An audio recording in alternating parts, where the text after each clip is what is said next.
Chhatrapati Shivaji Maharaj park मैदानात लवकरच गवताची लागवड, महापालिका पर्यावरण विभागाची धूळ नियंत्रणासाठीच्या उपाययोजनेला मंजुरी, पर्यावरण विभागाकडून 80 लाख रुपयांचा निधी मंजूर।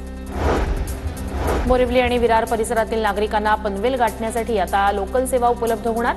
मुंबई रेल्वे विकास महामंडळाकडून MUTP 3B मध्ये पनवेल वसई उपनगरी रेल्वे प्रकल्पाचा समावेश। मुंबईला पाणी पुरवठा करणाऱ्या 7ही धरणातील पाणीसाठा 39%वर पालिकेने राज्य सरकारकडे राखीव साठ्याच्या वापरासाठी विनंती केली। पाणी कपातीला सामोरं जावं लागू नये म्हणून पालिकेच्या उपाययोजना।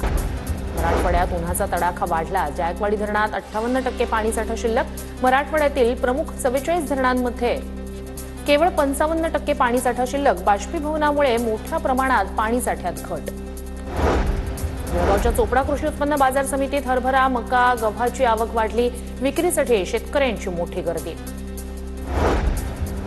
गोंदियात अनेक ठिकाणी लोडशेडिंग, विद्युत केंद्राच्या 132 ट्रान्सफॉर्मरमध्ये बिघाड। परिणामी ऐन उन्हाळ्यात लोडशेडिंगमुळे नागरिक त्रस्त।